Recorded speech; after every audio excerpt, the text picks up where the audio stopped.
Hello everyone, কেমন আছো তোমরা সবাই? আশা করি সবাই ভালো আছো। আমিও খুব ভালো আছি। আজ আমার দুপুরে রান্নাটা আমাকেই করতে দিয়েছে, আর এদিকে আমি ভেজে নিচ্ছি ফুলকপি, কারণ আজ আমি ফুলকপি আলুর তরকারি করব। তাই এখানে আমার যা যা লাগবে সমস্ত কিছু আমি জোগাড় করে নিয়েছি। মাছ, ফুলকপি, আলু সব কিছুই জোগাড় করে নিয়েছি।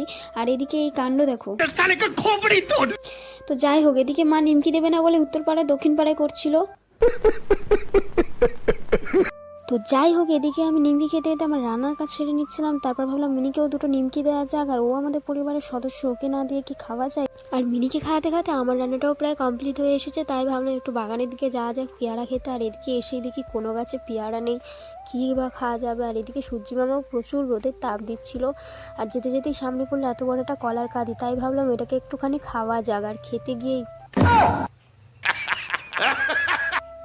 কি শক্ত ছিল কলাটা। আর এদিকে দেখছিলাম এই কলাটা পেকেছে কিনা, কারণ গাছে আমাদের 3টে কাঁদির কলা হয়েছিল, সব কটাই বস্তা বাঁধা ছিল। কিন্তু এ তো দেখছি কোনোটাই খাওয়ার মতো নয়। তাই ভাবলাম বাড়ির দিকে যাওয়া যাক, না আছে পেয়ারা আর না আছে কলা। তো আমার ভিডিওটা এইটুকুই। ভিডিওটা যদি ভালো লেগে থাকে অবশ্যই সাবস্ক্রাইব করে দিও।